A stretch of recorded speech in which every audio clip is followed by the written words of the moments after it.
J'ai toujours connu la poste. Je ne sais pas pourquoi on fait ça, mais enfin, moi je peux aller à la poste quand je veux. Je vois qu'il y a toujours du monde. Je suis jamais seule au bureau, enfin dans la salle d'attente. Je ne sais pas pourquoi on fait ça.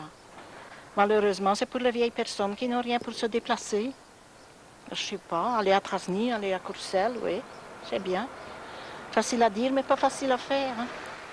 Et pourtant, la volonté de rationaliser la poste aura été plus forte que les besoins de la population qu'elle est censée servir. Une population de plus en plus isolée dans les villages. Gouy-les-Piétons compte ainsi environ 3200 habitants, dont un tiers a plus de 50 ans. Cette ancienne commune à caractère rural est par ailleurs dépourvue de moyens de transport réguliers.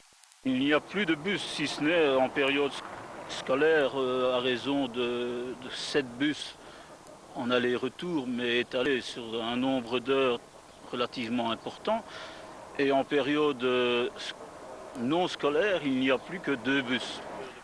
Dès l'annonce de la fermeture du bureau de Gouy, les mandataires locaux ont ainsi multiplié les démarches auprès des autorités concernées afin que la Poste revienne sur sa décision. Moi, je pense que c'est tout à fait une aberration de fermer un bureau de poste, soi-disant pour un manque de rendement, quoi.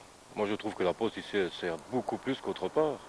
Quand on prend l'exemple de grandes postes, surtout que Trasny est menacé de fermeture aussi, pour les gens qui ne possèdent pas de moyens de transport, c'est difficile de se déplacer, quoi, surtout les personnes âgées et tout ça.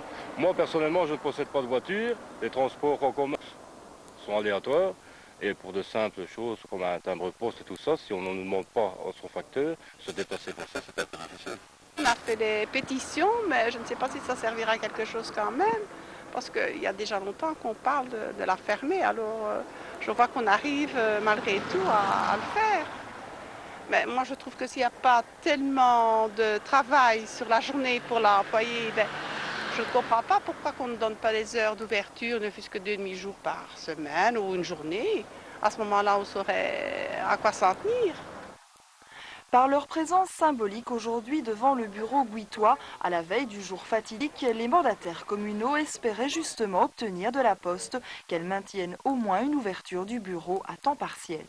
Actuellement, selon les informations qui ont déjà été distribuées par la direction de la Poste, c'est la Poste de Trasny qui va desservir les habitants de Gouy.